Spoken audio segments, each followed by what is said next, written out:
Hi, I'm Jimmy with PJG Jewelry. Since you're interested in becoming a wire wrapper, I wanted to show you some of the basic pliers that you might want to use when you first get started. The first four that I'll talk about are really well used, commonly used pliers, and the others you may want to get as you progress and get a little bit better. The first of these is round nose pliers, and you're going to notice that we have tapered tips on this that are smooth. They've got a nice matte finish, so you can grab wires, and even the very tip comes extremely close together. So when you're working in tight spaces, you can grab a piece of wire and twist it, turn it, bend it any way that you need to. Round nose pliers.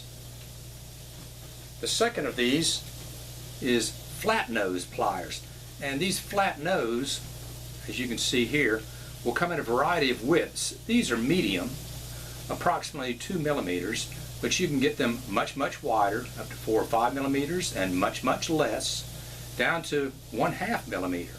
But flat nose pliers are extremely useful. You'll have to grab wires and sometimes bend, pull, tug, and extremely helpful. You'll love flat nose pliers. The third of these are flush cutting pliers. Now I say flush cutting because you'll notice very clearly that one side has the cutting edge that comes all the way together, and it appears to be totally flush here. But when you turn it around, you'll know there's a deep bevel cut on each jaw. So there's a right way and a wrong way to cut with flush cutting pliers. If you cut with the flush side perpendicular to the wire that you're cutting, you'll always end up with a near perfect joint. But if you turn it around and cut,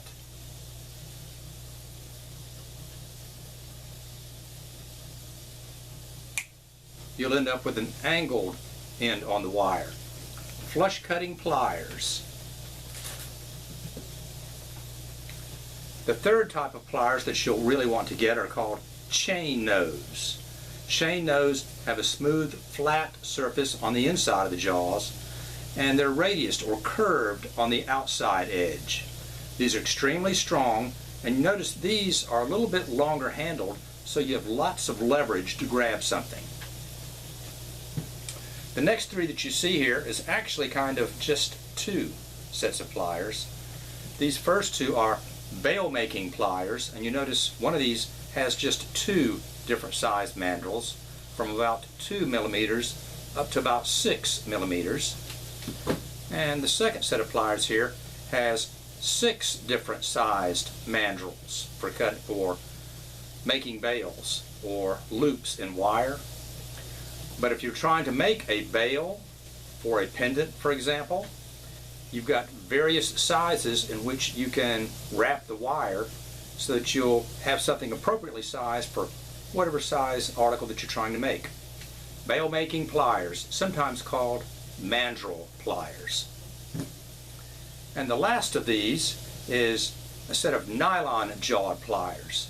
You might be wondering what these are used for, but realistically, if you have a piece of curved, twisted wire somewhat, and you want to straighten it, you can simply hold on to it with your flat-jawed pliers,